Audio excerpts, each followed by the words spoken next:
Welcome back, everybody. Thanks for coming. And as our general reminder, we do broadcast by Zoom for employees and members to tune in, but we don't broadcast caucus and sidebar. So yeah, so on the agenda today is to look at our counter proposals. Hopefully you come with the board with a counter for instructional. And then I will probably ask you to review the ESP counter because I think you told it to us last time. And yeah, sorry, put you on the spot, but well, we didn't think on the spot. I know, I'm sorry. I was thinking about it earlier. That wasn't on the agenda. I think I wrote, I'm sorry. I think I wrote some of it down, but we walked through it together just so I'm sure. And we can even break if we need to converse. I think I wrote it down. Okay. So just to make sure, so that way when we prepare a counter, we're doing the right thing. So, all right, so I will hand it over to you. All right, great. Thank you, everyone. Hopefully you had a great Labor Day weekend, and I can't believe it's September already, which is crazy. So we are here today. We are super hopeful that we'll be able to work towards an agreement today. You know, we have been talking about the final budget and different things, and the final budget was published for the public because it's going to the board meeting next Tuesday. And it's not reflecting anything different really than what we thought. If anything, it's a little bit even tighter than we were anticipating working through everything. But we, you know, we know that we still haven't received the fourth calculation, but we can't wait on that. We're going to keep moving forward. That's unprecedented for us to not have the fourth calculation at this piece, but yeah, so, you know, so we're here today, hopeful that we can come to an agreement. We've come to an agreement with HSEF that should be going to the board next Tuesday. And then of course we have our non-represented bargaining units that we're hoping to bring to the board at the end of September. So we're hopeful that we can work towards that today. And I did want to turn it over to Mr. Lewis, our CFO, just to kind of give with us releasing the final budget, just some key points that have kind of helped us be able to bring what we have today. Thanks. Thank you. We just wanted to talk a little bit about, you know, what are the things that we really pay attention to when we do the budget. Obviously, a balanced budget is really important. And then the fund reserve is something we have to always monitor. And of course, there's a lot of other things to focus on, but that's one area we really want to focus on. And so we wanted to kind of let the group know where has the fund balance went to. And to our point, we've been very fortunate to have seen it grow. And then we're going to talk about what kind of has happened the last couple of years. And so just from a history point, back in 2020, our fund balance was about $118 million. And that was about a 7.3% fund balance. Now that's an overall fund balance. The state statute says inside that number, your unrestricted funds can only be no more than 3%. So you can't drop below 3%. Okay. And so back in 2020, the $118 million fund balance, our unrestricted funds was 4.6% of that. Okay. And so that's kind of, from what I understand, there was a scare in Hillsborough and we got really worried about all that kind of stuff. That was kind of around that time. So you kind of see if you're 3% your threshold at 4.6%, you're getting kind of worried. And so then we had ESSER and other things happened, and then that fund balance grew until it peaked in 2024. So in 2024, our fund balance was a little more than $396 million. Obviously, a lot of flexibility, a lot of money that we can utilize for a lot of different things. That was a 22.1% fund balance. I think, if I understand the history right, our groups worked together to say, okay, well, that's not the right way to do it. And so let's utilize some of that money for all kinds of things. And I think a lot of that for the bargaining opportunities that we had. And so in 2024, so in 2024, we're $396 million. In 2025, it dropped down to $293 million. That was the year that just ended. And that was a 16% fund balance. But what's important about that is out of that 16%, 11% was considered unrestricted. In other words, money we can use for almost anything that we wanted to, that we needed to for the district. This year, the budget that we just published, the fund balance again will drop to $226 million, and that will be a 10% fund balance. The challenge with that number is that 10% is our overall percentage for a fund balance. If we look at only the unrestricted funds, which is the funds that we have to monitor above 3%, that is 6.9% of that 10%. So not 3%, but obviously going closer to that. And so out of the last 2 years, we've been very fortunate to have some opportunities where we were able to spend $170 million down on the fund balance in 2 years. And I think that's been a real blessing for our organization and our people. Because I know, like, for example, last year we did the one-time bonuses or whatever we called it last summer. And that was a great thing that we're able to. So we utilize it for things like that. And so we just wanted to bring to attention, like, one of the things we have to monitor, and we just want to kind of tell you where we predict it's going to land. Again, I want to emphasize where we think it's going to land. And we talked to a lot of folks about this, and we've really tightened our budget process to get to this point, much tighter than I think it's been. And that's allowed us to get to the 10%. And so we just wanted to bring attention to that. Maybe that kind of helps understand kind of the highs and the valleys that we went through with the fund balance and kind of where it went to where it goes. And then the other thing we wanted to bring to the attention was just, out of our general fund, almost all of it, a lot of it is based off of personnel expenses. So that's our salaries, that's our insurance and all those things. And so that's our greatest expense inside the general fund. And so we've been monitoring that about where's this year going to land, considering everything we're trying to do. And so as we look at that, last year, we look at the number that was budgeted compared to where we ended up. And you can see off the final numbers for last year that our total personnel budget, we had about $62 million in excess there. And so the way we've done it this year, with this being my first year and our new general manager of budget, the task that we had to try to figure out our first time around was how do we start tightening that up? And so $1.6 billion related to personnel. That was the budget for last year. And this year we're at 1.65. And so about the same. And we've already built in one step to that number, assuming, hopefully, the assumption that we at least include that as we finalize our bargaining.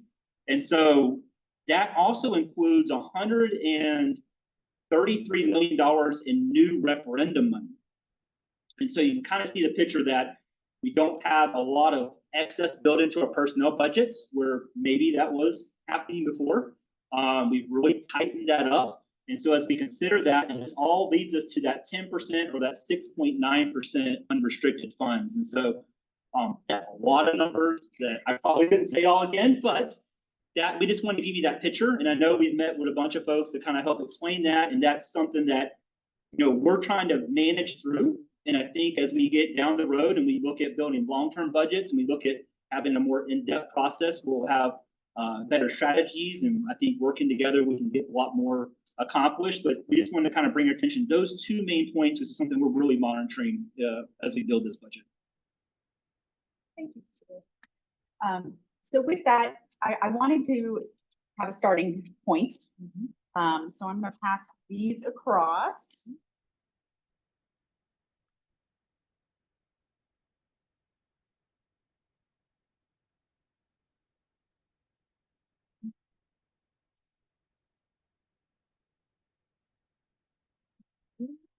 I do that all the time. I'm sure I have one over here, but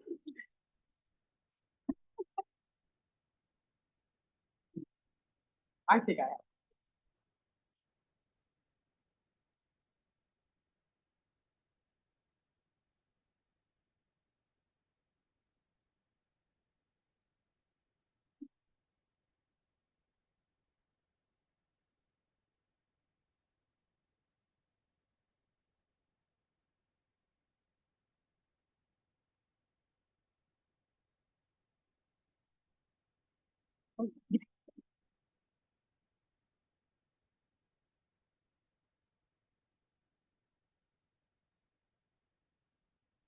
Right. So as you are receiving this, to manage expectations, this is not going to look much different than what we brought last time. Okay, so I'm going to explain that in just a moment.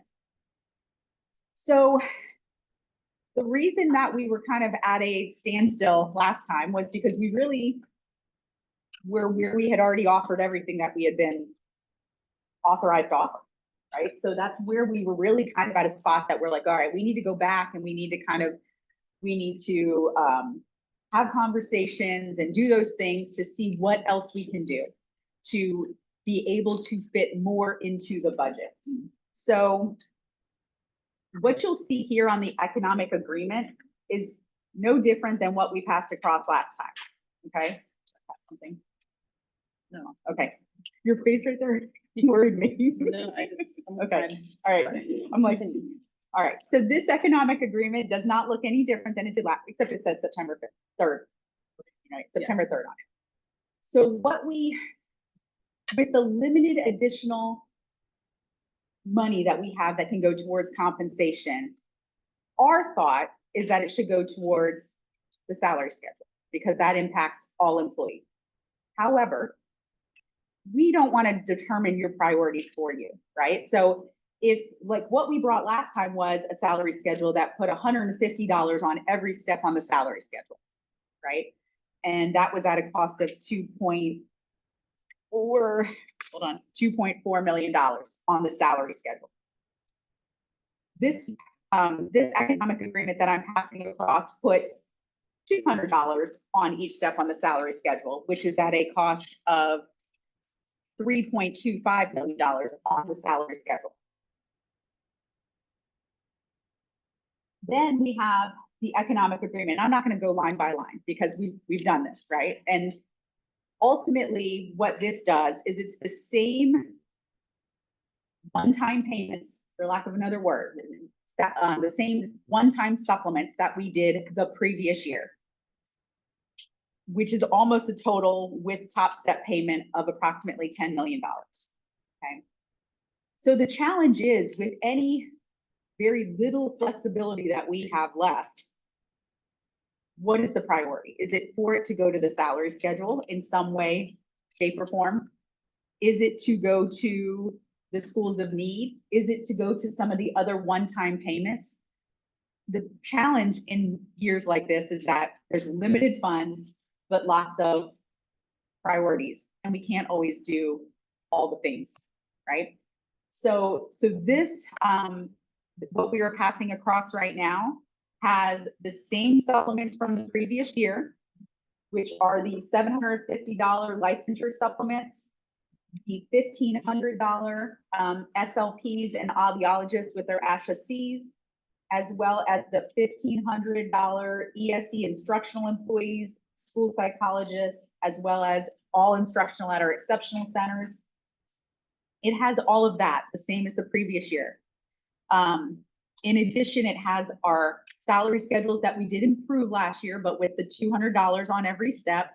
We're not married to that salary schedule. What we are limited by is the amount of money that can go to the salary schedule. In addition, what's not on here that would not be on the economic agreement because it's in the contract language that we've talked about is, of course, the rehired retiree. I think that both sides felt like that was important and that we want to leave that in there. But these are the monies that we can tweak, play around with.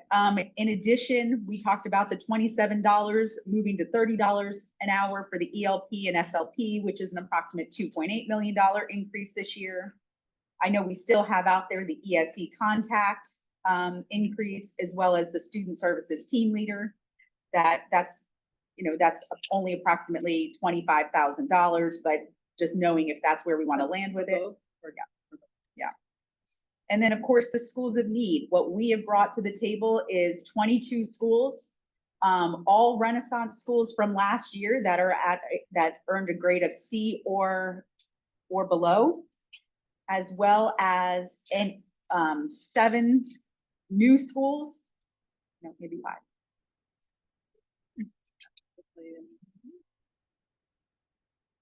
I've added 1, 2, 3, 4, 5, 6, 7. 7, okay, I had 7 in my head, I just want to make sure that was right. 7 new schools being added in because they were at their high poverty and had been a fragile C or below.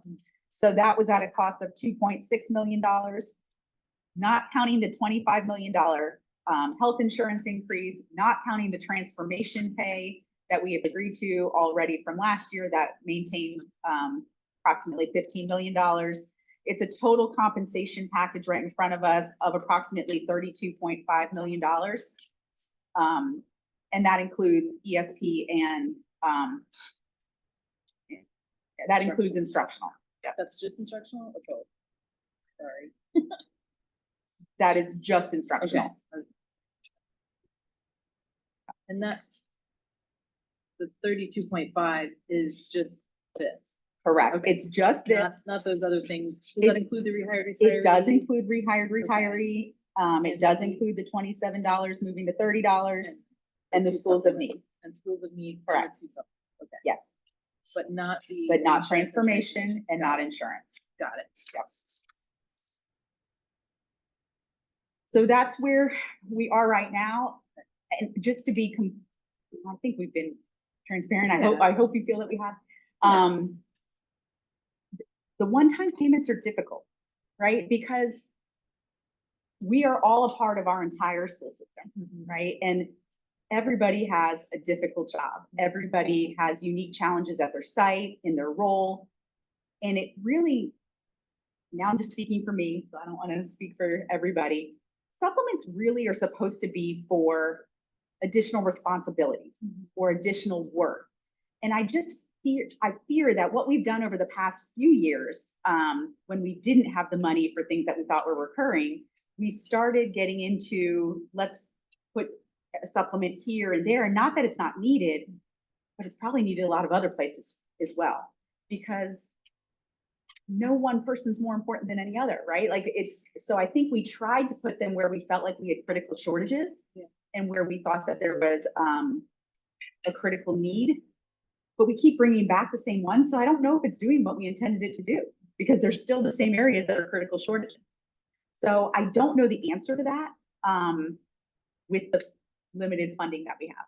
So I just don't want to ever pit one group of people versus another, because everybody's work is so important. So, And I think that's intended by those that make decisions at the budgetary level above all the school districts, right? Yeah. That we've talked about it here openly out of this office and at this table, that, by underfunding and public education, it creates that division, and it creates, a situation where school districts have to make difficult decisions or can't make decisions because of funding, because they've frozen something, and or they're holding back and forth calculation or delaying the session with the budget. And then that creates friction and division locally, which then becomes a huge distraction from where that problem started with, not here locally. So, well, I just wanted to say that Yeah. with the thought that that's why we didn't put more money Understood. towards the one-time payments, because we would like to be able to direct that towards the salary schedules. But if that's not your, vision, that's okay too. Yeah, and I think, some of these, especially for licensure and things like that, like those actually may with our supplement committee, maybe something that should just be a standing, it's done. And, that way it's not always kind of Correct. precarious. Yeah. And it truly is for, hey, you are having to, just like we honor advanced degrees or additional things that are required. And then, I think that's, we've talked about this too here with this team and internally, that, when the base salaries are not funded by the state and they've done so much damage to the salary scales by creating compression in both employee units, that, it's just where can I get a little extra? And then making that case for, my particular area is, and you hit the nail on the head. Everybody's job is difficult right now because of critical shortages everywhere. And so when class sizes are larger and there are staffing shortages, they are doing more work in their day job. So it's difficult. So I appreciate that. Well, and I just look at it too. We were all designed uniquely, and we all have different talents, and we use those hopefully when we come to our work each day. Yeah. But there's some work that I would not be cut out to do. Sure. I would not be cut out to be a kindergarten teacher, right? Like that would not be something that I would be cut out to do, but being a high school math teacher was. So, I mean, everybody's designed uniquely, and we need all of those things in our district in order to be successful. Yeah. So that's where we don't know which one-time payments, and that's why we're directing money towards the salary schedule. Understood. All right, Regina pulled out her proposal from the ESP where she took notes, so I think what we can do is maybe walk through it together to make sure we have the same information to understand the counter. I'll let you pull your notes and kind of work on this together. So when we look at the economic agreement, the salary scale is, well, I think both of our counter and your last proposal was adding the 0.25 to the scale. Correct. With the steps. Those are at the top, the counter was, I think it was, that was ours though. It was 2,000. Is it 2,000? It was. Yeah. All right, I'll just make note of that too, because on the instructional, Yeah, we all- top level is 1,500. We all have the same note, so yes. Okay. Yeah, we had, it was $2,000 of top step That's at, your counter. that was our counter at $218,000. Okay, and then the regrade of all of 15 to 16. Correct. And then which one is it? What about the counter with secretary one? Secretary one. And then not for the other, 15 to 16, secretary one. And then. Let's start these. And those are the ones that both sides we had already, Those were already in the. Yeah. Okay, and then it was pair 3. Yep. Office network and then LPNs and RNs. that is correct, going one pay grade Yeah, from yeah. where they are Yep. currently to where they were going to go. Yeah, 'cause I think Correct. my notes were just not clear because we had. So just so that we're all, so it'd be number 5. Head Start aides going from, well, Yep. let's start number 4. So Yeah, 4 is five. all 15s going to 16, Mhm. which would include number 5 going from 15 to 16, 6 going from 15 to 16. Yep. 7 was our new counter of Yep. going from 16 to 17. Yep, Then number 11, para 3s going from Yep. 20 to 21. Number 13, office network specialists going from 26 to 27. Number 14, LPNs going from 26 to 27. Number 15, RNs going from 34 to 35. And then the last one with the schools of need, we had countered with instructional being 2,000 Right. and ESPs being at 750. yes, and then 18 and 19. That's fingerprinting and insurance. Correct. All right, got it. Okay, I just want to make sure that we knew, what we're talking about. Got it. No, that was. All right. I don't think I had any, maybe, maybe a point of clarification. And Okay. I really appreciate Mr. Lewis talking through some of that stuff. And I just wanted, because we're going to talk about fund balance later. Okay. I think it's important to recognize that when we look at fund balance for bargaining purposes, we're only looking at the assigned and unassigned, because there are classifications of the fund balance that are restricted, meaning they're either non-spendable, restricted, or committed, which. So we don't do assigned. Yeah. So it's restricted Right. and unassigned. Right, and so that sometimes gets confusing Yeah, when it is. we're talking about the whole fund balance at 10% or 20%, when what we're looking at is specifically at that. I know we look at the assigned, there's nothing in there. Some districts do allocate things there. Because that 3% statutory minimum is only calculated off those 2 portions on the fund balance. They don't look at the other. So that can get confusing sometimes when we hear like it's 20%, when in fact what is available maybe for bargaining purposes is not all of that. Correct. And I appreciate you talking about the fund balance too, because you guys have seen it, our chart that shows, and we'll look at that later. So that was just kind of a clarification point for the team and folks listening too, to understand that when you hear those 2 numbers, which is it? And the part that really matters, I think, for the state and for us in this setting are those unrestricted dollars. Correct. So thank you for that. Is there, I don't know if Regina or Rob have anything? Questions? All right, so it's about 3:30. Give us 30 minutes to talk, and then I'll probably check in with you to see Okay. how much I can, I've got everything kind of queued up that needs direction, and then Okay. I'll do my Understood. best. All right.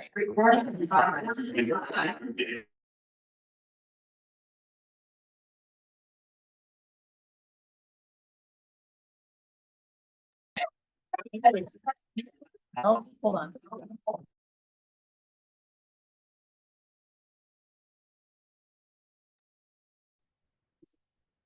No, okay, no, so they can hear me in the back. All right, welcome back. Sorry for the delay. I appreciate your patience and everybody watching.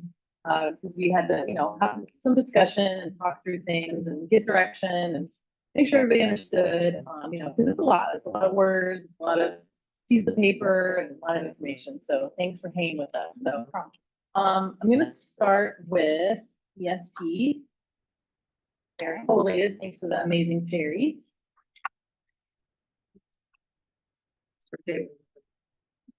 No. All right. So my thought is I'll start with this, we'll walk through it, and then I'll do the instructional proposal. All right, hopefully there's no mistakes. All right, so basically, this proposal is,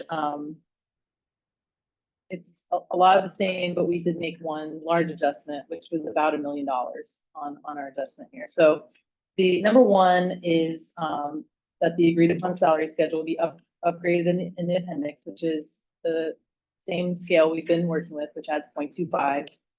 Number two is for all employees would be advance their step or their level, and both of these would be retro to July 1. Number three is the longevity payment for 2,150 for the top level, for those that don't get a step. And then 4, 5, and 6 are all of the pay grade 15 to 16. We are countering with keeping the same regrade for the folks we proposed before, but we all for one pay grade. So that would be the secretary 1, 16 to 17, bilingual aides, kindergarten assistant, and micrographic clerks, pay grade 17 to 18, bookkeepers, one pay grade 19 to 20, data processors, registrars, assistant teacher, AA level, the AA level assistant teacher, lab manager, kindergarten assistant, AA level, one pay grade from 20 to 21, the paraprofessional 3, one pay grade 20 to 21, and then the assistant teacher, bachelor degree level, health assistants, kindergarten assistant, bachelor degree level would be one pay grade 22 to 23, and then the office network and the LPNs pay grade 26 to 27, and the registered nurses 34 to 35. We struck the proposal for the one-time $500 payment to those that didn't get regraded, and that was just under $1 million in that piece alone. And then the MOU for the designated schools of need at $750. And then of course the insurance and the fingerprint monitoring. So all of the job codes are here listed just as they were.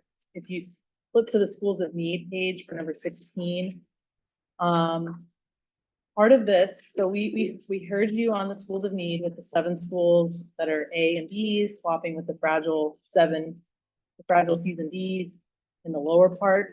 So part of this proposal, backing out the $500 one-time payment and keeping the regrade on a number of those employees is kind of where we're at on. We would accept the removal of those 7 schools if we can get those regraded employees. We have a similar kind of quid pro quo, if you will, in the instructional proposal, which we can go over next. So, so is this the same 22 schools? This is the 22 schools that you had proposed. Okay. So it's removing on the list, it's removing Alexander, Crestwood, DeSoto, Mort, Sullivan, and West Tampa as the elementary schools, because those are all A and B, and removes Lato, which is a B. But in the list below is your proposal that added, I believe, Claremont, Tampa Boulevard, Wymont. No, it was Twin Lakes. Yeah, here, Twin Lakes, Schmidt, Wilson, and Muller, and that's the notice that, I think. So that's kind of what we're trying to go for here. Is at the $750, we would take those 7 schools off in exchange for keeping the regrade, but also taking the $500 one-time payment, which we know is a big ticket item. Next, we have instructional. Go. A little bit. funky. Oh, and while you're passing that out, I did include the back is the pay scale, I believe. So that did adjust our position down from, my notes here.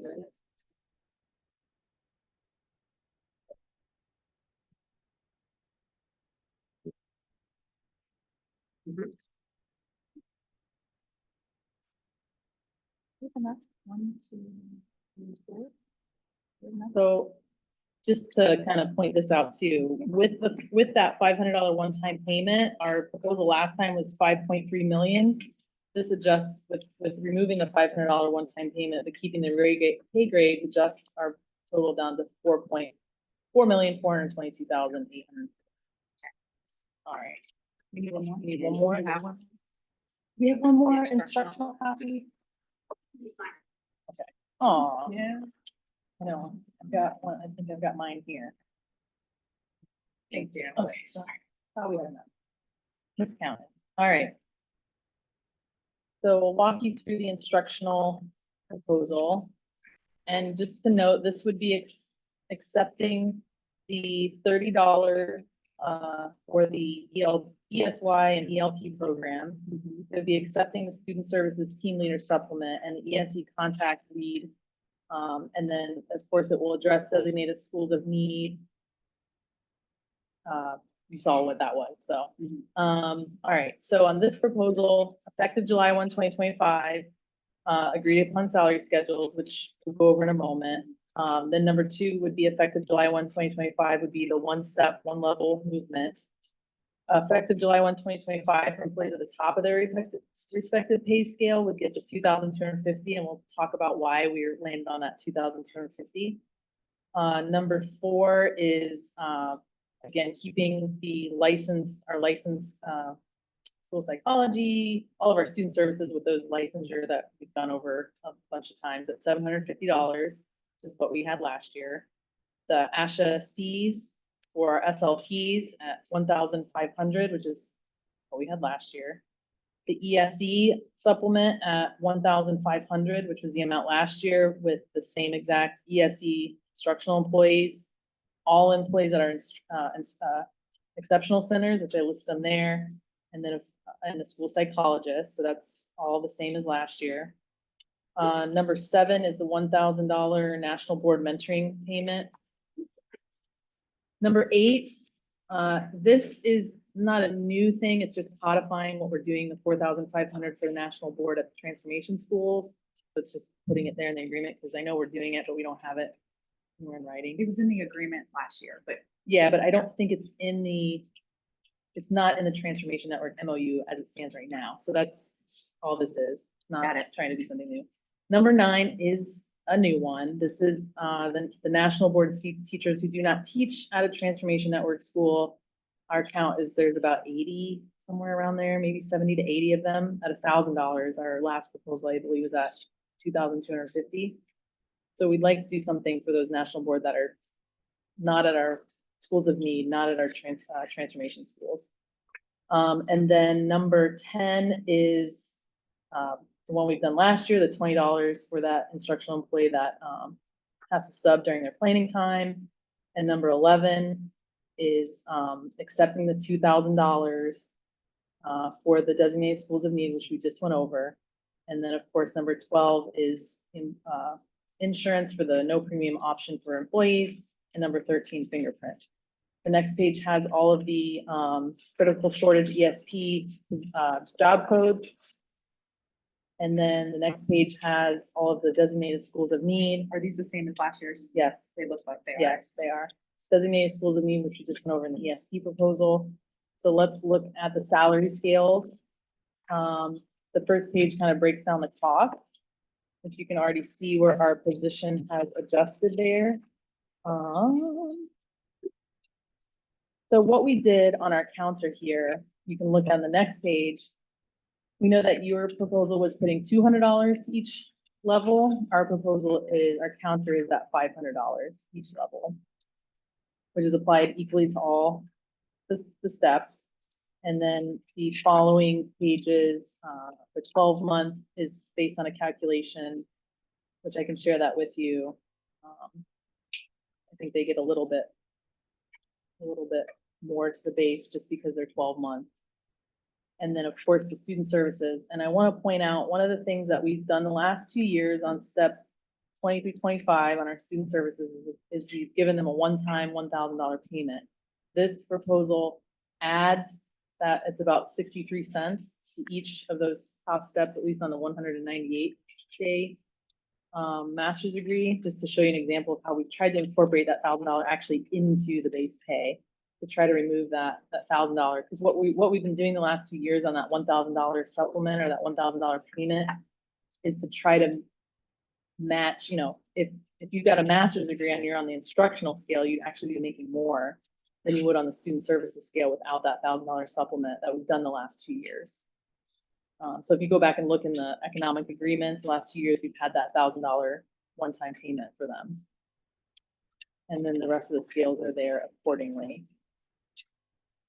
So what this did is this adjusted our position down from our last proposal last time was at 52 million. This puts us at $37,313,211, which moves us much closer to where you are. And again, by adding our kind of proposal here is we can get the $500 on the base pay in exchange for removing those schools from the list of designated schools of need. I do have updated copies of the MOU. I only made a couple of these, and That's fine. everybody has a copy of the list. And I'll point out that I made 2 for you guys and then here's 1 for you guys to share.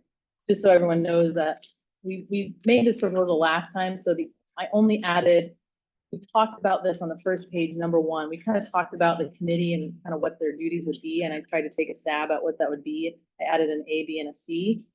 So, you know, number 1 is about the parties establishing a joint committee to kind of set that criteria, you know, what would be used to determine the inclusion or exclusion of schools in that list. And the expectations of the committee would be as follows: provide recommendations for student performance metrics, provide recommendations for employee expectations, and provide recommendations for schools exiting designated schools of need. So try to give it a little bit of a structure on what we're actually doing. So that was, I know you had mentioned that, but we'd want to be clear, and that was just kind of my first attempt of, you know, going there. I think everything else is the same, but I did want to point out on page 2 where we did adjust back down to $2,000, which is your proposal, with also removing those 7 schools. Okay. So what I'd like to do too is to kind of piggyback off of what you all did for a initial. You talked about the budget, and we want to just talk a little bit about where we're coming from. And we put together a little presentation here to kind of just summarize and go through how we look at the budget. And we've done this the last couple of years, and I think you understand, Danielle, you've seen this kind of presentation before, but I think it's important for new folks on our team to kind of understand, you know, why we think this is absolutely affordable and how it can be done. So we're going to look at district summary budgets, comparing what we've seen. I will be honest, I know that the proposed budget got uploaded to public yesterday or this morning, and I'm still running off the last one. We'll look at annual financial reports, we'll look at trends from 2016 to 2017 to today. We'll look at kind of where we think, you know, you guys know better. I kind of tried to listen to some of your notes about where the AFR would be this year, but just kind of based on what we could see on the public documents. Talk about the fund balance and then share with you some input from our employees. So we look at the district summary budgets, you know, we look at what that estimated revenue is. And so this is literally just comparing the budget that was posted, the proposed budget for this coming year to what was expected in last year's budget, because we don't have the AFR. So we see that projection at an additional $166.5 million more in total. That would exclude other funds and transfers. So that's more revenue projected over the 24-25 summary budget. And we know that this is likely due to referendum funds, which you guys mentioned earlier, which I think you mentioned was about 133 million or 140 million. It's 183 million, but that's for the whole thing, including charter. If you're Right. comparing it to the revenue, it's Right, right. 183 million. Gotcha. Yep. We also have talked a lot about loss of enrollment, and the last kind of number we heard from you all was about 7,000 students short. You all gave us an estimate of about 38 million in lost revenue based on the base student allocation at this point. But when I looked at this yesterday, we counted about 340 instructional vacancies, which we estimated about 23,250,000 in lapsed salary savings. And when we look at the total 650 vacancies, so 650 is instructional and everybody that we could see, at least on the website, we estimate that at 50,900,000 in lapsed salary savings. And we figure that the 24-25 vacancies would have produced similar lapsed salary savings. So while we expect a loss in revenue for students, we also are looking at lapsed salary savings for positions that are just not filled. When we look at the 25-26 budgeted general fund for salaries and benefits, the proposed budget includes 57 million more for total functions. That's not just instruction, but that's all of the functions, which is administration, student services, everything. But we do see a drop over, again, this is budget to budget. This is not end of last year budget, what we budgeted for last year, about $47.5 million less for instructional salaries. And the proposed budget does include a massive increase to employee benefits. And that's again in all functions of $72.8 million more. So where we saw a drop in 47.5 in instruction salaries, we saw about 47.8 million more in instruction benefits. So then when we look at annual financial reports since 2016, 2017, and we've talked about this before, I know Rob has mentioned it to the board, that we've never seen more than 745.7 million spent for instructional salaries. And that was in 2019, 2020, just before we had COVID hit, right? And we've been struggling with vacancies since. The 25-26 proposed budget appropriates 820 million for instructional salaries. So that appropriation is $116.9 million more than was ever spent on instructional salaries since 2016, 2017. So the total general fund spending has been under budget, which we've kind of talked about. So when we look at the last several years, 2021, there was an excess of 65.6 million. In 21-22, we see when we're comparing budgets to annual financial reports, 103.2 million, and in 22-23, 100.2 million, and 23-24, 21.2 million. And to actually get the number for the 24-25, we'll see that in the annual financial report. But when we look at we haven't seen that annual financial report, but when we look at trends, we believe there will be a carryover. So when we looked at the May 31, 2025 public budget amendment report, it showed 83% of the total budget expended, which left about 17% or 433.5 million to spend by the end of the fiscal year. So we believe, and I think we kind of came up with about 70 million, which I think we heard a little bit of what the excess would be. And then we also look at the fund balance. And again, we look at that statutory assigned and unassigned. We understand that the district doesn't put money in the assigned. Some do, and that's okay. So again, when we look since 2015, 2016, up until, more recently, which we all agree, we had a pretty consistent around 6%. And yeah, there was a little bit of a worry there in that 2019, 2020 year. And I'll just say from my experience, I was working in 3 other school districts at that time. Everybody had we were getting the same letters in every district. Everybody was at that same projection of dropping below 3%. I mean, I saw letters from superintendents in all 3 counties I was working in. So it wasn't a unique thing from at least my experience where I was working. And then of course we see, and again, the blue is where the actual fund balance, and again, this is just assigned and unassigned. So that 16% is the highest we've seen in the 23-24. And so then we see the drop in the 24-25. And again, this was just based off the May 31st report. And so it's probably a little bit high at that 8.8. or it's not as high as what maybe you would say with all of the Okay. restricted and unrestricted. And then the projected fund balance for 25-26, just in the unassigned is at 6% for this coming school year. So we do see that. And again, I just want to point out that 24-25 was based on that May 31st budget report. So, we talk about the fund balance. ESSER funds definitely helped build the fund balance, but so did those vacancy savings. We could use ESSER funds to supplant the spending, and it helped cover that inflation and increased cost of bills and services. Yet one of the things we consistently hear from employees is that salaries haven't been able to adjust at that same. We talked about it in caucus, and we've heard school board members talk about it, that new bills come or new contracts come, and well, their services are increasing, so we got to pay it. And employees don't feel that that's happened for them as well.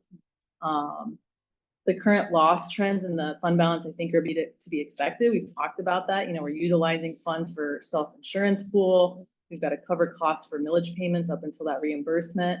And the one-time supplements paid at the start of last school year were, I think we estimated 20 million, at least for our unit alone. With fringe, they were near 50 million. Yeah. So we wanted to also share input from employees. And I know you all hear this, through members and employees who share writing to the board and speaking at school board meetings, and you hear it from us here.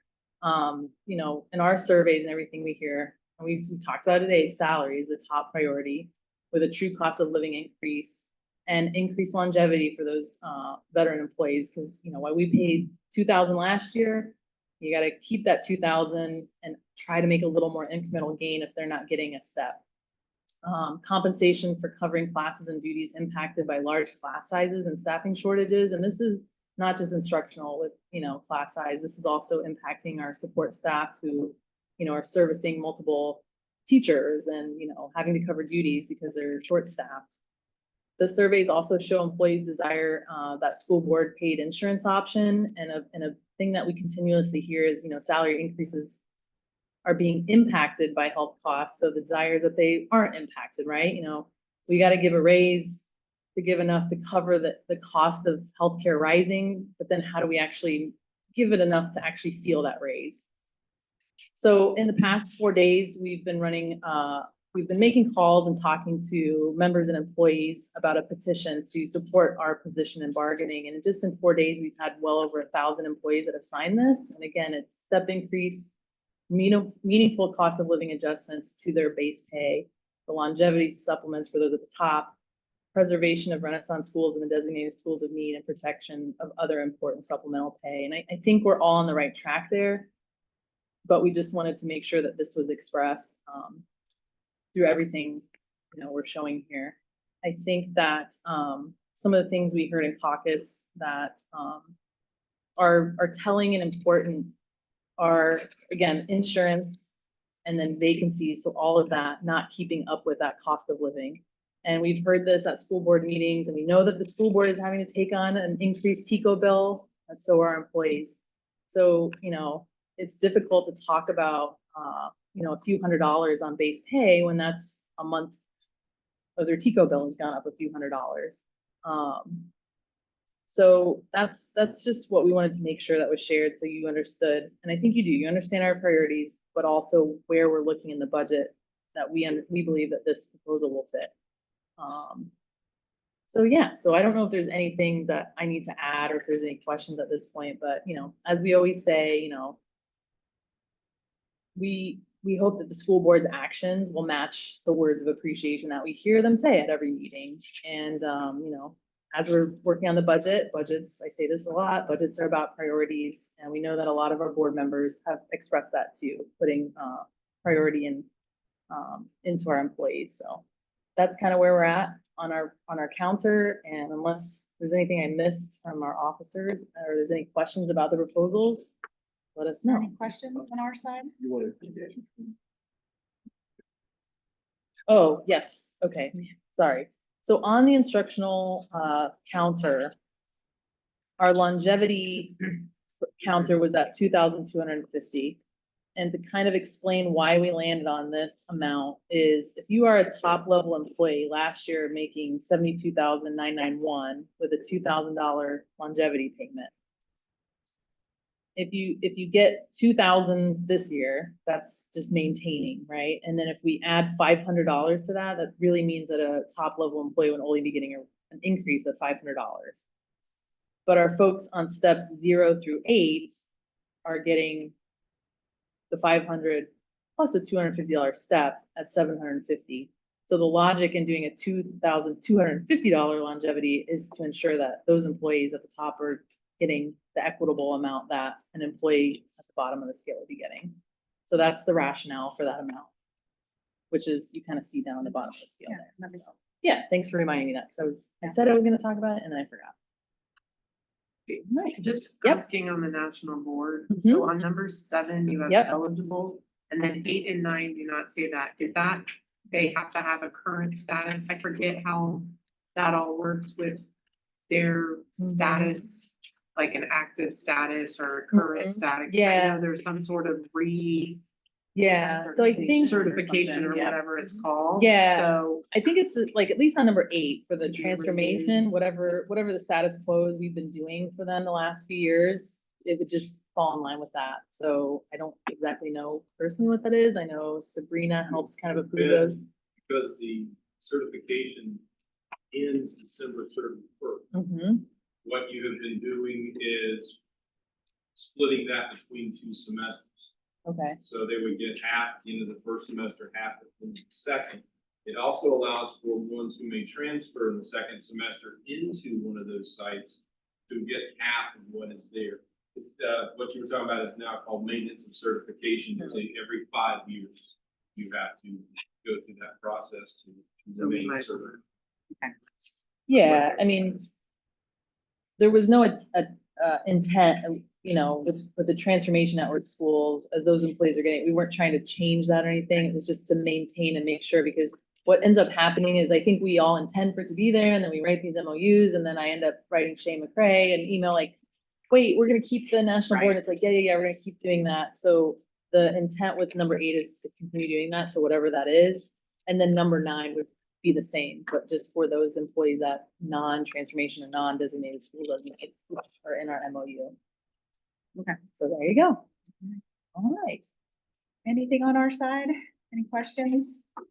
No? All right. All right, well, Um, we'll let you caucus and let us know. I know we kept. Okay. Okay, Say 7, that's fine. and then we'll check in at Sure, 7. sounds good. I, listen, took me that long, so you got it. All right, we're good to go. Welcome back. Thank you. Thank you for your patience. Yeah. All for right. sure. All right, you go. Okay, so we have worked through, obviously, what you passed across the table to us within the, budget that we have for compensation for the 25-26 school year. So we don't have the fancy printer or the typewriter down there, so we're just gonna go verbally. That's okay. All right. I'll invest in that. Really invest in that for when you're negotiating. When do you mind? Like to do your investment, you guys. All right, so, Put that in looking the agreement. and basically, we're in a position that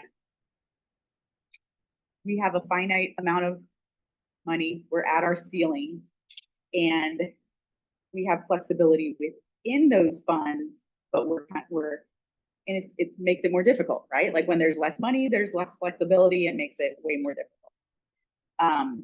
So we are countering with what we think would be the best way to use that amount of money that we have. And the flexibility we have is within that money. Okay. All right. So looking at, if I start with the ESP counter, Sure.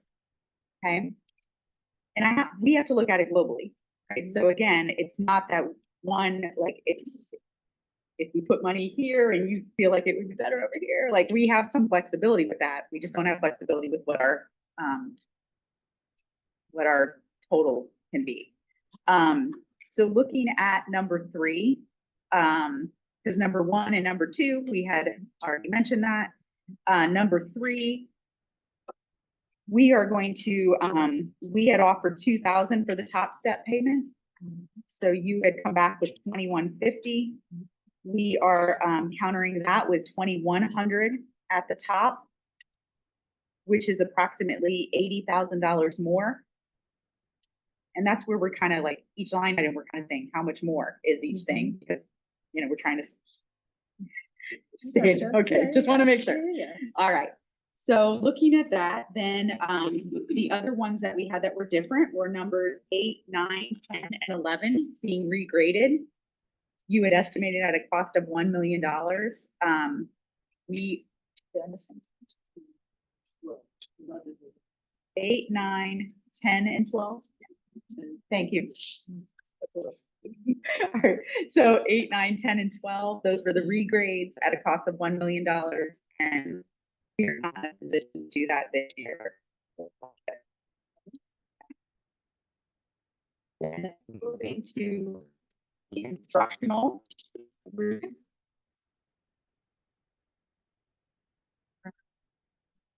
I miss number 11? No, 11. 11 we had already agreed upon. Yeah, no, thank you. 8, 9, 10, and 12. 8, 9, 10, and 12, we're not in a position to do this year. Number 11, we already agreed upon the others, and we've already 4, 5, 7, 11, 13, 14, 15. The other regrades.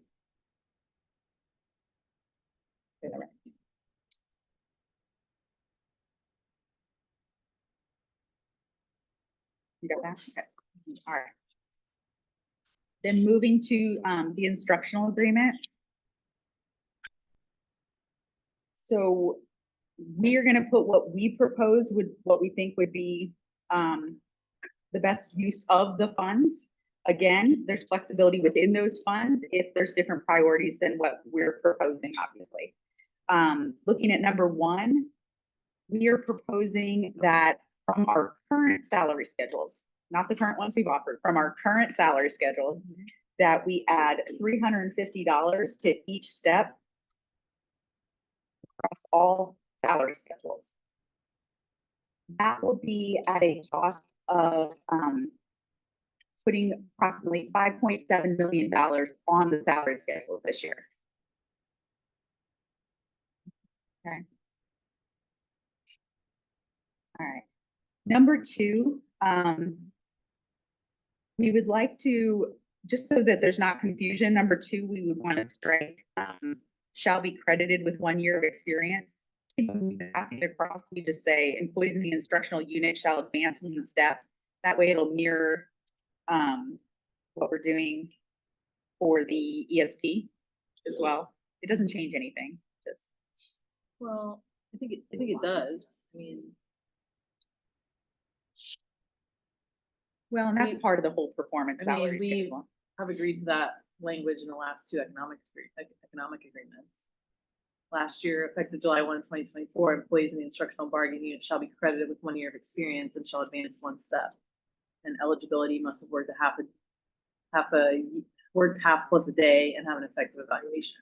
Okay. So, and in those scales, I mean, they're noted that when you look at them, I think it's even in the salary schedule book, Mm-hmm. they, you know, the steps are years of experience, and it has an asterisk, complete a year of credible teaching experience. And so that's why we talk about it, like they're getting their year of service based on their completion of half a year plus a day and the effective or highly effective score. Okay. If we just, I'm deal breaker in any Okay. way. It's more about that we know that the way that the statutory language is written is we're supposed to be coming and just negotiating each year.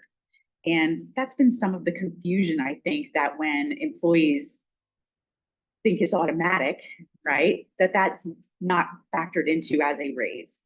So And- is it illegal to agree to this kind of language? Illegal? Yeah. Or the parties allowed to have that agreement and understanding that if we're agreeing that an employee completes half a year plus a day and has an effective or highly effective evaluation, that they shall be granted a year of experience. Understood. Can the part, I mean, is that illegal to agree to something like I don't that? know, we'd have to talk to our legal Doesn't team. mean it's automatic the next year, though, and that's where the confusion. Yeah. But if the parties agree to that, is that legal? We can't agree to what next year. I guess we're not, Right. I mean, not getting the question. You're saying you won't agree to it, but is it illegal for the parties to have that agreement in their contractual language? We could certainly Okay, negotiate what next year's gonna be, we're not. I understand, but that language has been in the contract for year after year. And it has been listed as that in the salary schedule books as years of experience with the asterisk. And that note that says it's a year of experience. And then each year we have those economic agreements. Well, the So- good thing is it's a language year next year, so we can look at that language and see, we're just doing obviously the financial part.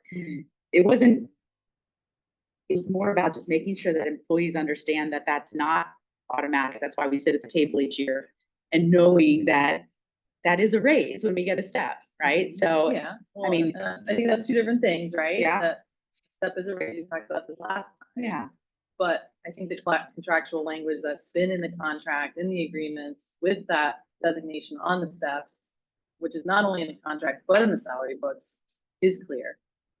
well, and the salary books clearly say negotiated annually, so, yeah. All right. I just want to add. Yeah, that wasn't, We feel that this language is important to us, and I hear Okay. what Mr. Gibson's saying. I don't think it implies, based on what he's saying, that it's automatic next year. right, And I don't think it solves the problem by getting rid of it, but it feels strong, our team feels strongly about that language and what that represents for what they do in every year. And Okay. we could, going back and forth about it a little bit, I hear that. I think we're talking past each other a little I bit. do too, I do too. I agree. Yeah, okay. Yeah, I think we're Not saying a two deal different breaker, what things. you're saying. I did say that, well, You did I say don't that. speak for well, I guess I do speak for the team. I'm the chief negotiator, so, Right. yeah. So it's, Not next no, it's not, I don't think the reason I was saying it was the same as what you're saying. So Okay. I think we are Got speaking past each Got other a little bit. It was more about just recognizing that that is negotiated annually and that that is a part of a raise when we do I that. So, agree, it's part of the race. Yeah. And I also disagree. I don't think that even if we remove that, that takes away anything that people would feel about that. Okay. I don't think it solves the problem as easy as. Yeah. People on your team might think, that's what so. Understood. Got it. All right. Sorry, I didn't think that one was gonna hang it. All Good. right. I hear you. Yeah. All right. Number 3, employees at the top step of their respective salary schedules. And we know that there are quite a few instructional employees, so that is a big financial implication. So we had offered 1,500 in our last proposal for top step employees. You had countered with 2,250. We are at this time, because it sounds like that's an important piece that you mentioned to us. So we are countering with 2,100, which is the same as what we did with ESPs. And that would be a total compensation for top step of approximately 5.4 million.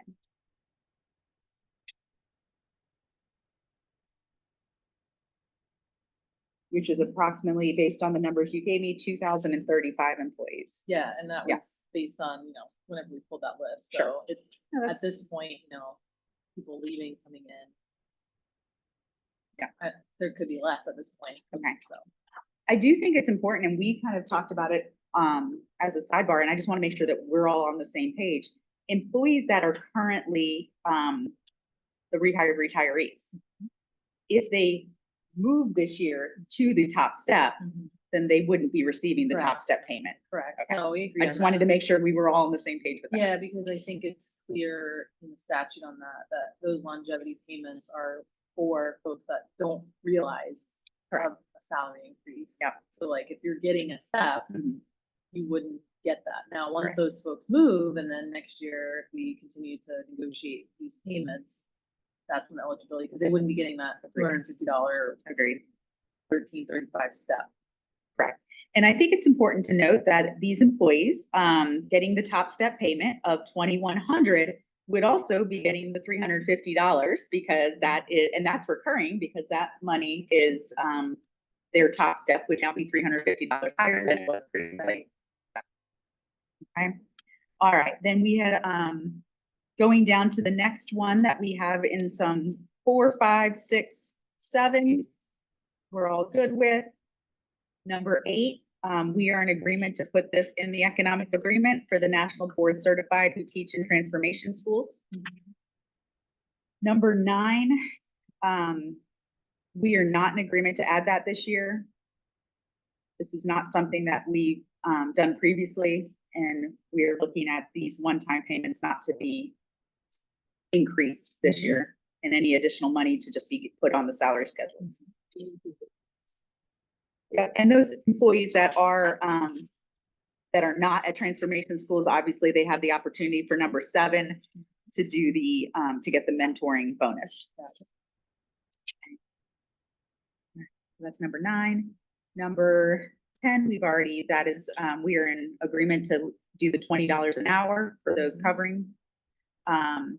Number 11, again, that you were just, obviously we've shared what we think with that as far as the 22 schools, 2,000 for the instructional, 750 for the support.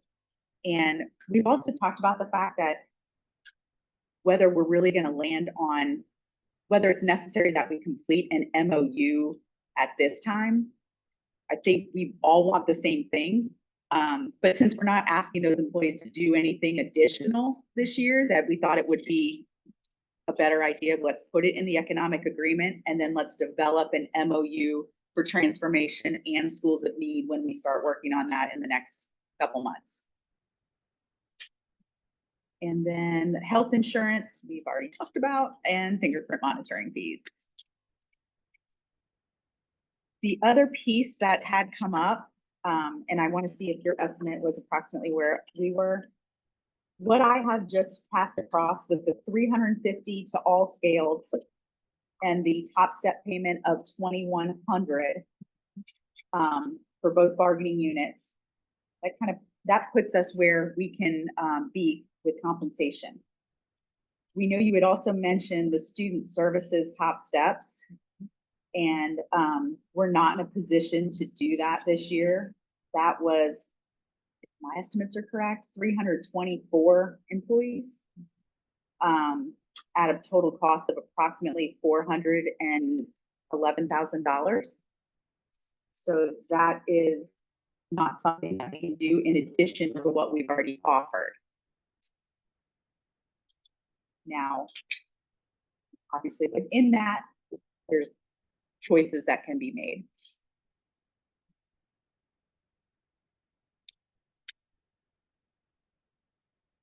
How many employees did you say? I have it as 324, but I went through and just did like you're doing, just counted them, all that are all in the highlighted orange.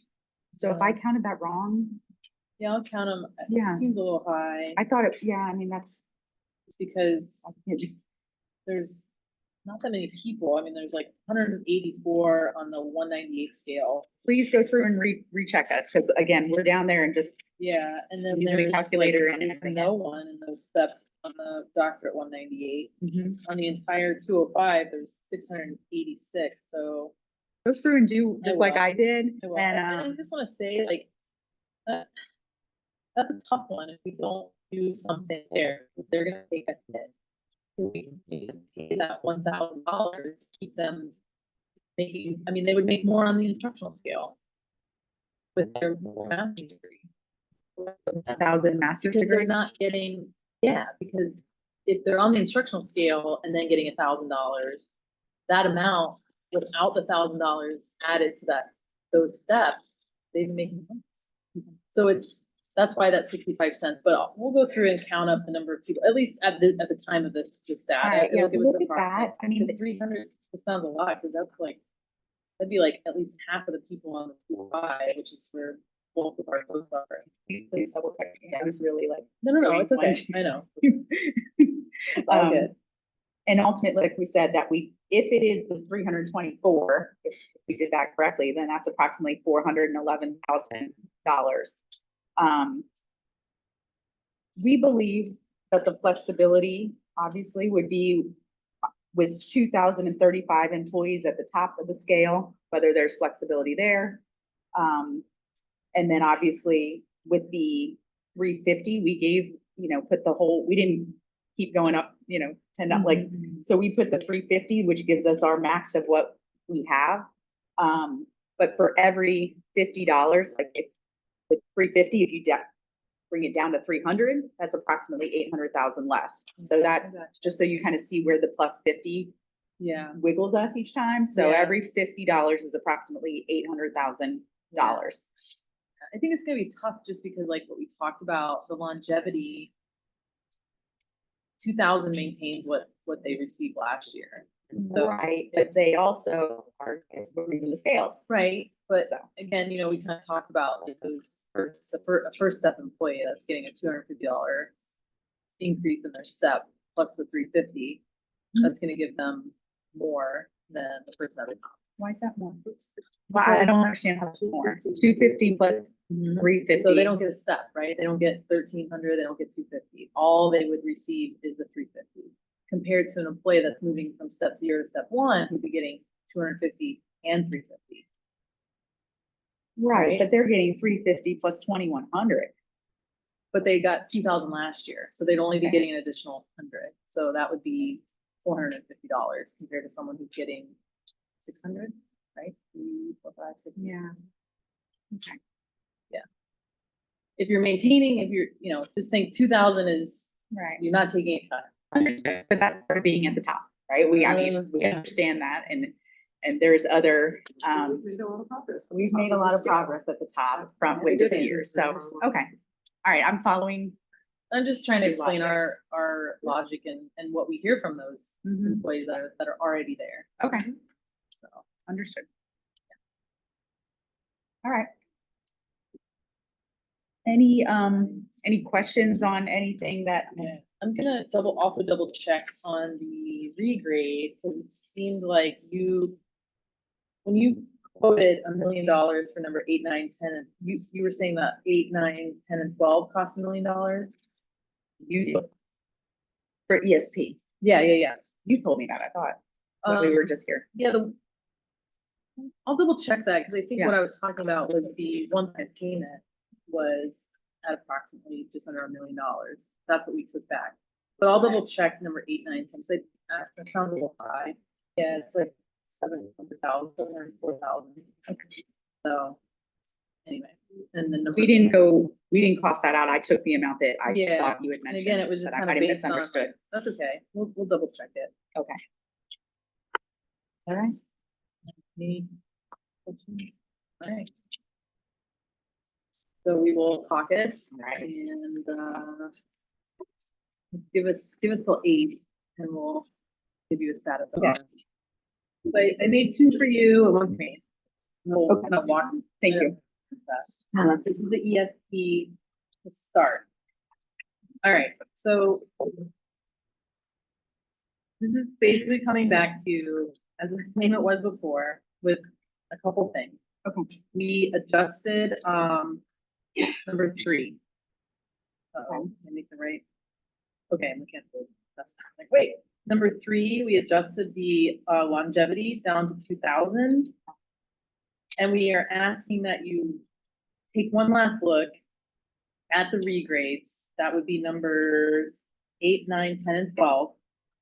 On the cost sheet, I highlighted those because I wanted to point out that with the fringe for a little over 800 employees, that regrade for those 800 employees costs, we estimate $704,347.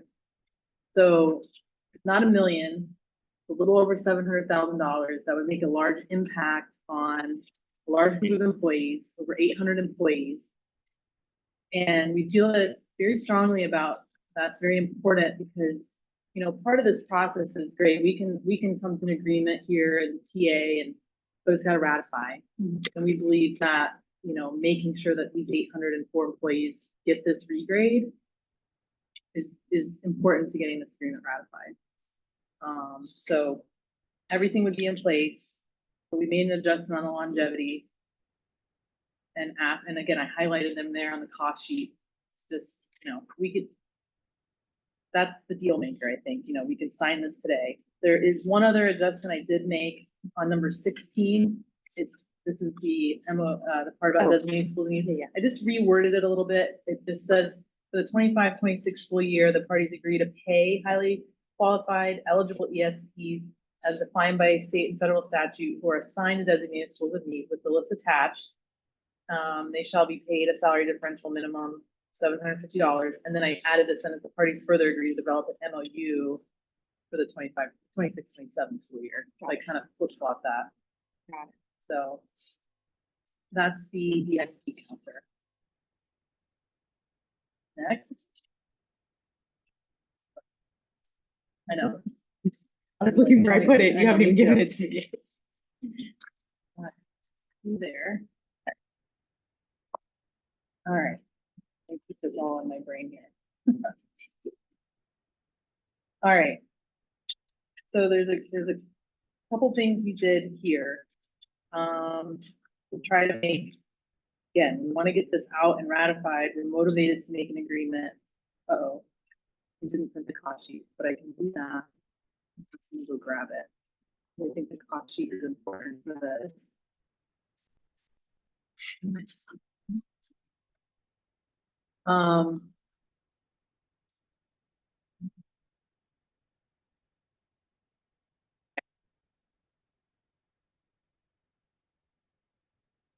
My little printer quit working on me, so it's not very reliable.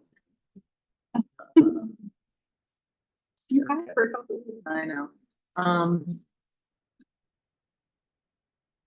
right, I sent something, Sherry, I sent something to the printer onto the main, the three copies that should be going there. If you could just grab them. Yes, before the main printer. All right, so while she's grabbing that, I'll walk you through this. Okay. That, number one would be $350 on the salary schedule. Now, we'll talk a little bit about how that looks, because I know you talked about how the scales are now. And 350, I think it's important for us to be very clear about what that actually looks like on the 12-month scale, that it's not 350, that's a little bit more because they're 12-month. And in our prior proposals, we had been trying to do a little bit of work to lessen that gap between the 10-month and the 12-month by 26 cents. So we backed that out, and when we get the cost sheet, we'll show you how that adjusted it. Not a lot, but it made a Okay. little bit. But we are at this point saying, all right, we'll do 350 in concept, but then, you know, I'll do the applied to 12-month. the 12-month accordingly. Number two is, you know, step movement. Number three, we've also adjusted this down for longevity down to 2,000. Number four, no change there. That's for our licensure. Number five, that's for the CCCs. Number six is the ESE supplement as is. Number seven is the National Board 1,000 for mentoring and PD. We took out number nine, which was, you all said no to. Number eight is the transformation, 4,500. Number nine is, the $20 an hour for study or covering. And then number 10, did the adjustment here on the MOU for the $2,000 for the schools of need. So again, this reads for the 25-26 school year, the parties agree to highly qualified teachers as defined by state and federal statute who are assigned to designated schools of need with the list attached shall be paid a salary differential of 2,000, and eligibility shall be determined by an effective or higher evaluation rating and certification for the assignment. And the parties further agree to develop an MOU for the designated schools of need. So the list of ESE job codes are there and the list of schools of need.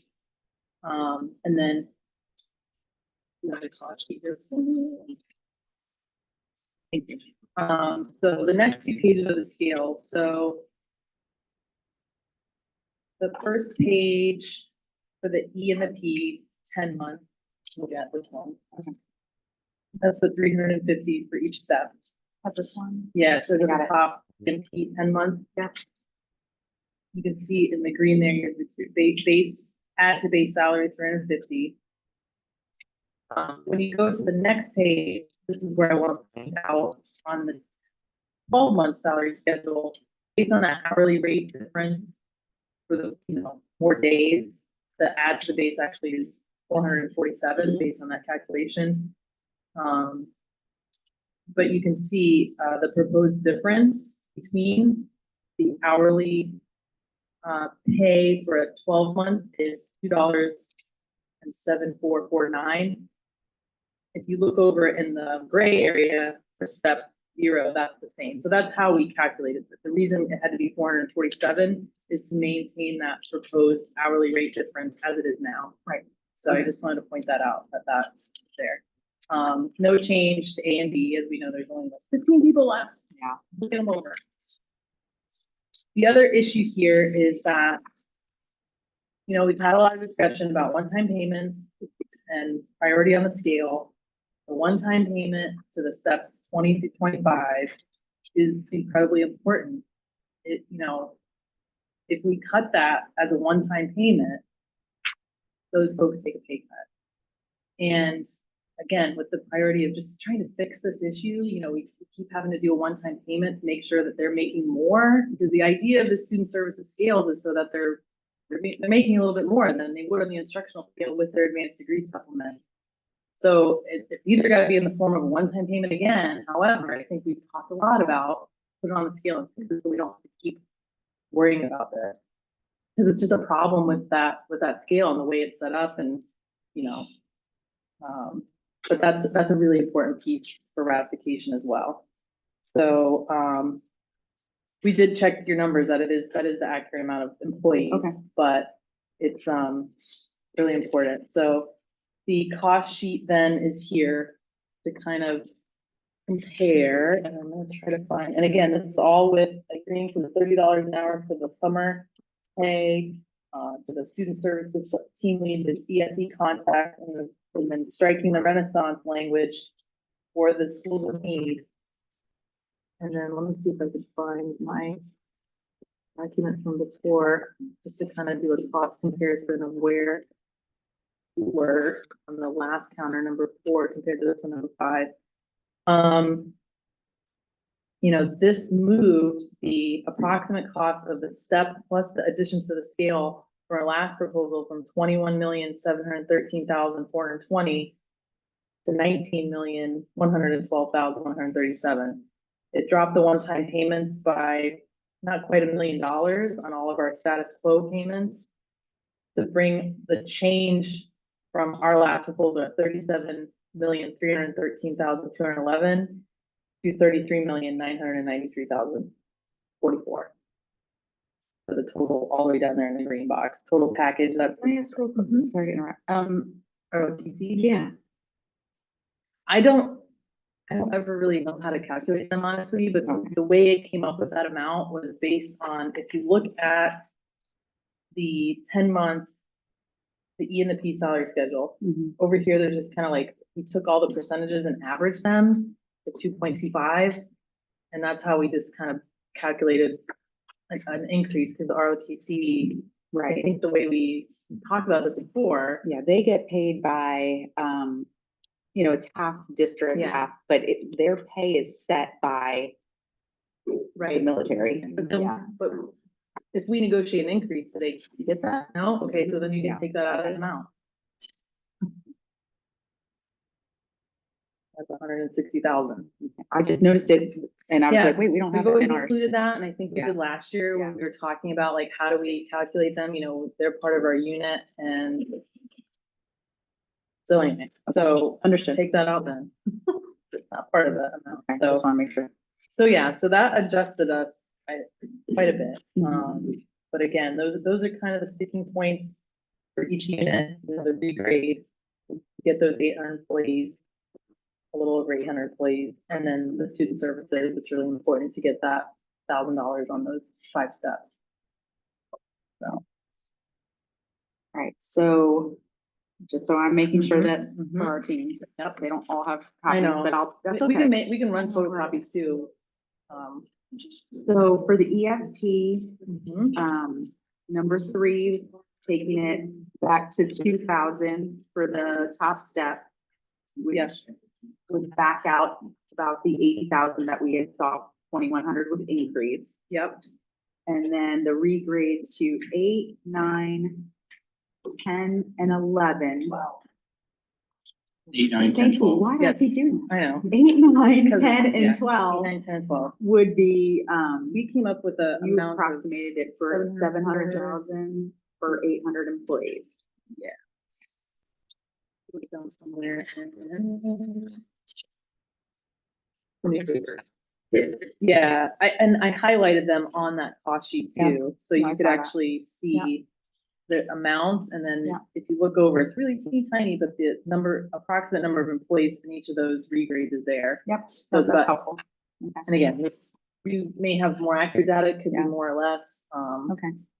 And then for instructional, what we're looking at is number one, 350 on all the salary schedules, Yep. except for the 12-month one. right, and it's just based on the hourly rate Mhm. difference. But the Mhm. 12-month one for student services would still be the 350, because that one had already been. It is 350, but I think there's still a calculation to create an hourly rate difference between the one, I think it's the 198 and the 205, I think they're all the same. I think it's when you get into 253, but there's a little bit more because they work more days. So They work more days and they get vacation, which was Right, part but of the it's- offset. Okay. there's still an hour, it's all, I believe it's all based on our hourly rate difference. I didn't check that, but the intent is to do what we've always done when we Okay. add money to the 10-month scale, that it equates to whatever is appropriate to maintain that hourly rate difference between, because our 12-month employees make a less hourly rate, They do, so. because they get there's- vacation. Right, Yeah. so there's some kind of formula that's created that, think we whatever do have that a formula, space is. yeah. So the I don't intent is know to the make, I formula don't either. off the top of my I head, just, but I let to Excel maintain figure it the out. same. Yes, maintain the same Differential. hourly rate difference. Got it. It does come out to a little bit more in total. Understood. Okay. 447. But the intent is not to change what the differential is. Got it. Intent is not to Okay. change that. The only issue on the student services is those 5 top steps, Okay. that $1,000 for their base pay is, again, they make more money with getting the advanced degree supplement on the instructional scale. Okay. So, All right. Then number 3 was back to 2,000 instead 2,000. of 2,100. And then number 10, we already got Yeah, we the did. MOU. just kind of switch it like- And then the 1,000 to the top 5 steps. Yeah, on the scales, they're highlighted in orange. Mhm. This is what, I kind of put a note here. In 2020, it's supposed to be, yeah, steps 20 for last year, 24 to 25, those 5 steps got $1,000 supplement. So what we did over here is just turn it into 3 cents an hour. That's basically what $1,000 is divided by 198. And we did steps hours. 20 through 25 last Yes. year, correct? Now, obviously, those who are moving to step 20, who were step 19, didn't receive the 1,000 last year, correct? I think they did, because the issue is that amount, that hourly pay, what equates to that base pay, it doesn't have $1,000 added to it. They will be making less. So like if an employee was on that step 19 and moved to 20 without the $1,000, they'd be making less than they would if they were on step 20, I believe, on the instruction scale. Okay. I know.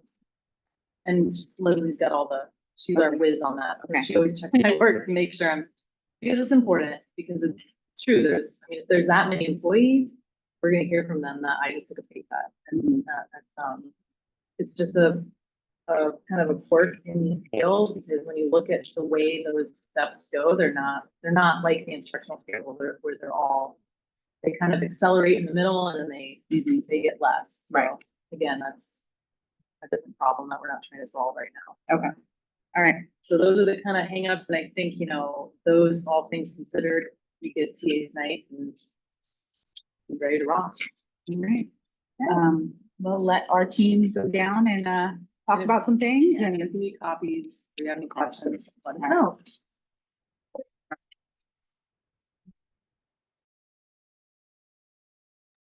Way too much energy. All right.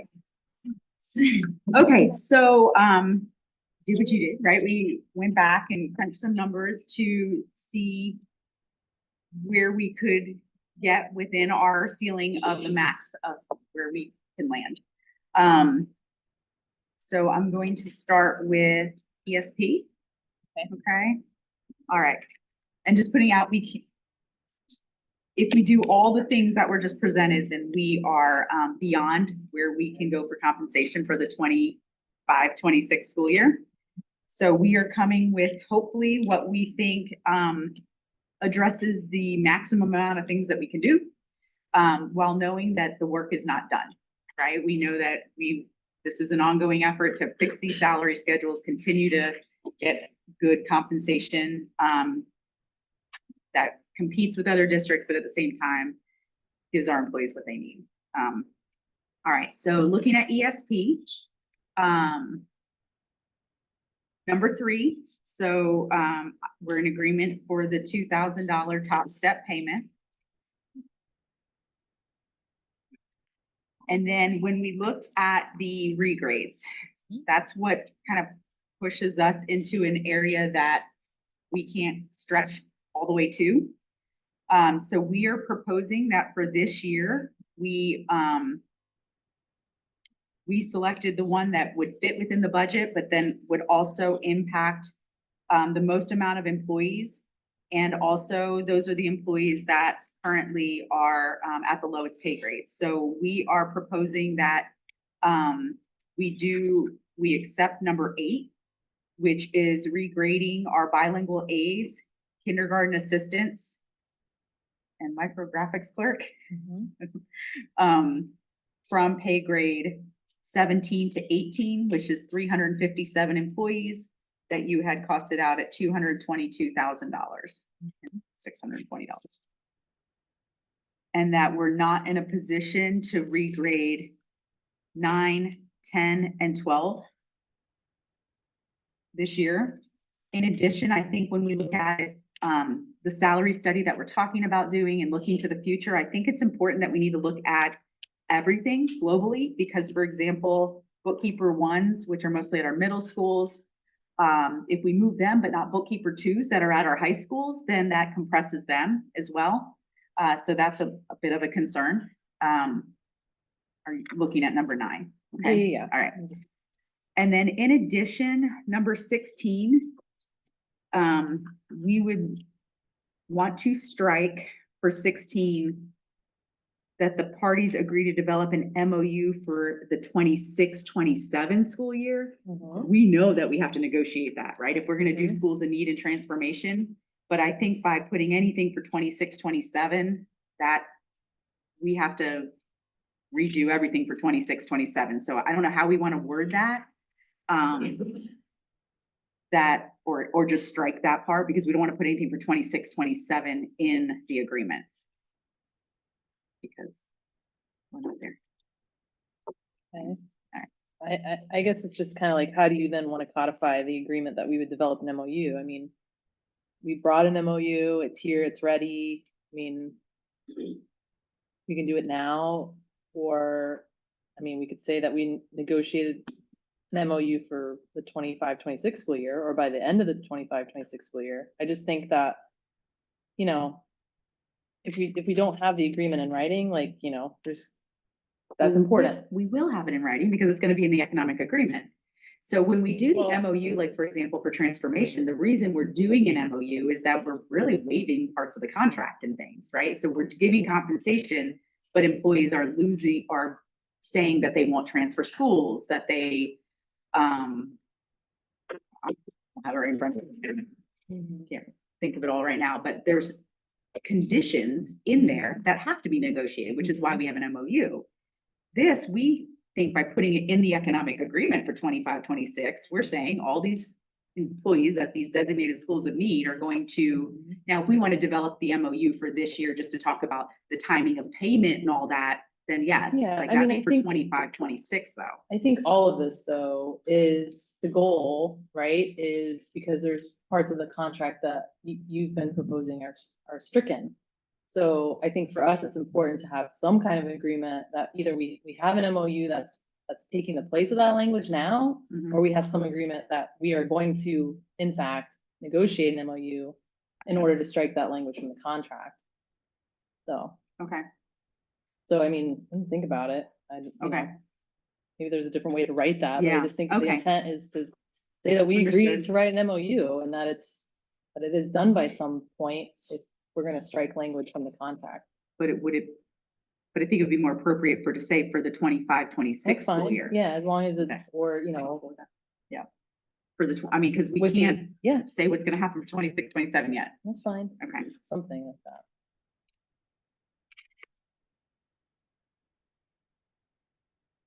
Okay, no, that makes sense. All right. All right, so that is all of ESP, correct? Uh, mm,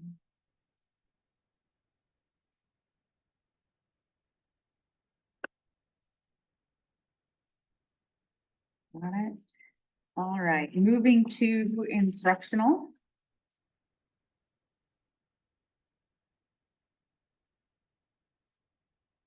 We need to start doing these like in different colors or something. I do write at the top like a different number. No, you're so organized with that. That's awesome. All right, Sometimes got I it. forget. All right, I'm good. You're on number 4. All right, For sounds good. instructional. So number 4, counter for instructional. So number 1, in agreement for the 350 on the salary schedules with the same differential being done between the 12-month salary schedules and the less than 12-month that we currently have.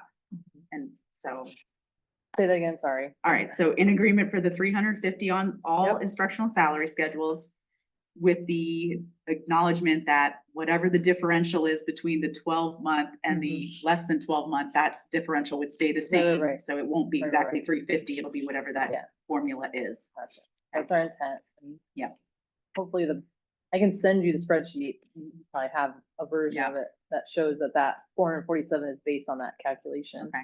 of Yeah. 8 hours based on the number of days, Mhm. blah, blah, blah. Well, and we always send, and I know we work together with y'all as far as we send the salary schedules to the auditors. And we always find something that may be like a cell. In fact, we found one, there's one cell that's off on the support one, because we sent it to the auditors for HSEF. And they found one cell that maybe wasn't the right percent. So just Yeah, maybe no, the that's good. formula didn't get dragged or whatever when Yeah. we're doing it in Excel. Yep, Okay. that's All good. right. All right, so number 1 plus 350. Number 3, we are good with the 2,000, and I know that we're all rushing, so you can see that, there's a typo just with the wording of it. Says still, Oh, yep, Yeah, got it. it's supposed to be 2000. We knew that. All right. Number 4, 5, 6, 7, and 8, and 9, we're already in agreement with. Then looking at number 10, we would want it to say for the 25-26 school year. At the last line, sorry, developing the MOU for the 2025-26 school Yeah. year. Which I think the good part about that, it will be, you know, it has a lot of information about when payments happen, when you're hired, if you're hired by this date certain, then you are eligible, all that kind of stuff. So that Yeah, I would be mean, for I think- 25-26. I think, what we started here is pretty good. I mean, so yeah, we're ready to try to do that to get it done and be part of this ratification packet. So we don't have to run a second ratification. But, Okay. Yeah, so I can send you the copy with our changes, but I think it's just, we're motivated and would like to have that MOU. All right, we'll discuss that. Okay.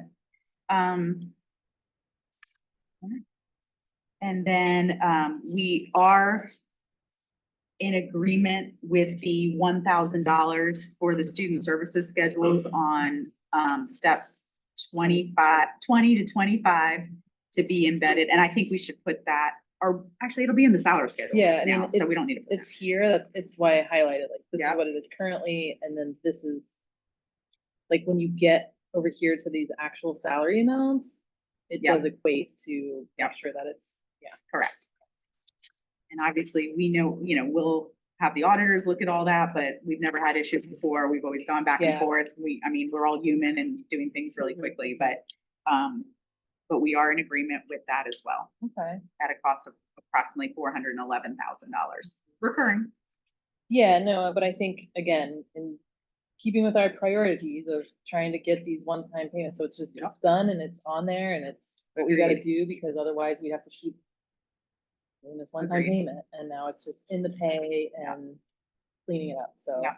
I appreciate that. It sounds to me like you've accepted everything in concept, what we proposed on the economic side for instructional, minus just that little bit of tweaking with the MOU language, so, And okay. then, the only challenge is that we are not in a position to regrade all the employees that you proposed for the ESP. Okay. So, and we understand that, but we have regraded quite a few for this year. Yeah, I know. So It's that's just a that, positive like, thing. That is. It's just such a small, I mean, in the grand scheme of like where we're at with those employees with that amount of money. I mean, it's less than $1 million. Now it's less than 700 because you've agreed to 222,000. So. And that should speak volumes of where we're at as Yeah, far as but I where we've think it's- stretched to, because otherwise we might be bringing more. We've brought everything that we can bring. Okay, all right, well, I think, unless you wanna talk us for a moment, I don't, okay. So it's 9:20, give us 15, 20 minutes. Okay. All right. All right, welcome back. So I think it's important to note the tremendous amount of work both sides have done to try to get something done. I think it's really great that we're in a position where everything is aligned for our instructional proposal. But with having both teams here today, there's an aspect of solidarity with the 565 employees on these regrades of number 10 and number 12. We feel these are important because, and we understand, let me just take a step back. Number 9, we understand what you're talking about with the bookkeepers. If we regrade bookkeeper 1s, that creates compressions with the 2, and we can look at those in the future. But between number 10 and 12, data processors, registrars are folks that, are dealing with, have dealt with incredible lifts on, working with a lot of our technology. And then our assistant teachers on both, number 10 and number 12 with their advanced degrees and the work that they do, as well as our health assistants that support our nurses, where we know we have a shortage and we're dealing with that. So when we look at this, in order to get this entire package done, it's $443,812. That would impact 565 employees. And so that's our counter is we would strike number 9, but keep 10 and 12, and we get TA. So. Like we shared, we're at our cap. So obviously at number 9, that's only $30,000. Mhm. So, we're not in a position to do that. Okay.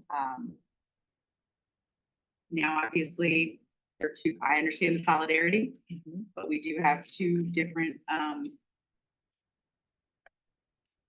bargaining units. Mhm.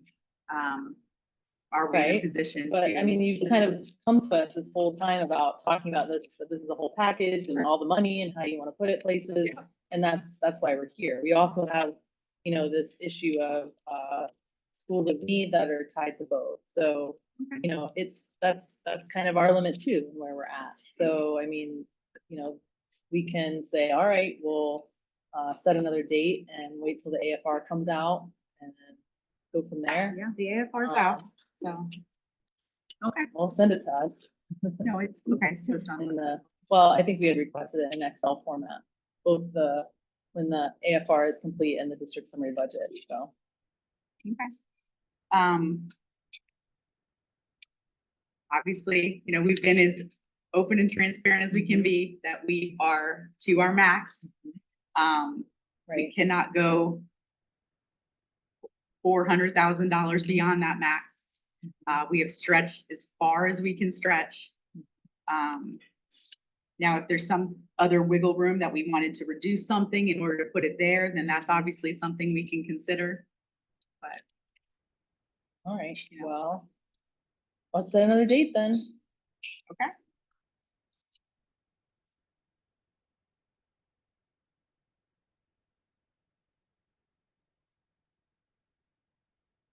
pulling out my calendar.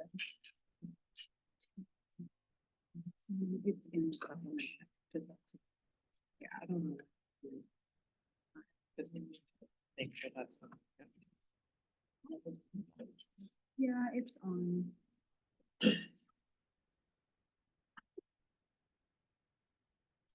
Bit about this.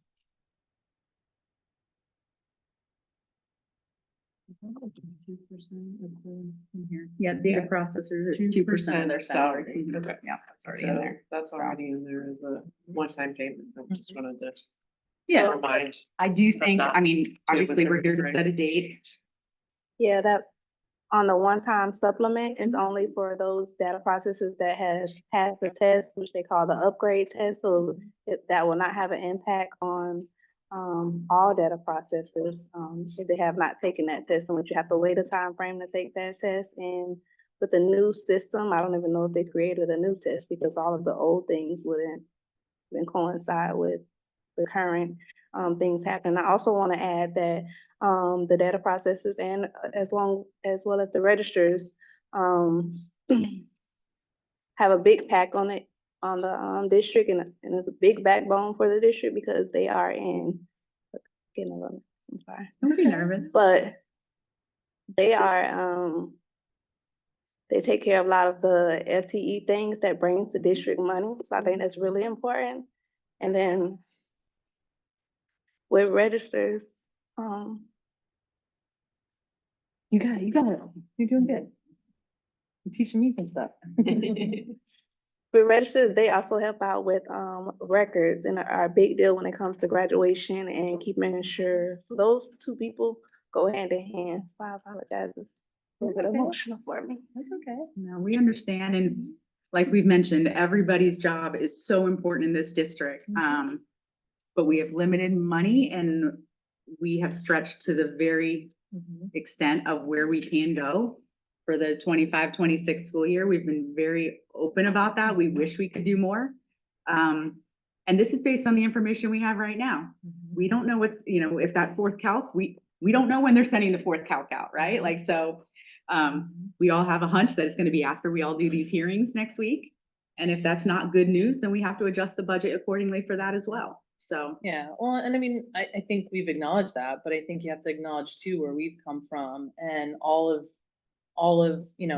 when we look at everything, I mean, we've presented what we see as, what's going on with the budget based on everything you've presented and what's reported. And, we've stretched as well, based on the direction and the input and what we think employees have, portrayed to us through surveys and input. And again, we're trying to get something that will ratify. So, that's where we're at too. We've stretched ourselves just as far on both sides, from where employees need to be. We've made all those points as well. So, $443,812. So, yeah. it's 443,000 more than what we can do. Well, that's a decision, and I am not saying that it's your decision right now in this moment. We understand that that's a decision of the school board, and, someone or somewhere, some group has made that decision. That's fine, but, No, it's a decision based decision. on the budget. and we're looking at the same budget, and we believe it's there. And it's a decision to not come up with that money. So, all right. I think that, we'll be in touch with, You don't want to Be in set a touch. date? I don't know how, yeah, I mean, we're gonna have to, We want to make sure that everyone here, Recalculate their schedules, if we everything could maybe coordinate tomorrow for a date, Okay. if that's okay. Yeah. We'll meet tomorrow and talk. That's okay. All right. yeah. Yep, all right, All right. thank you. Yep. You.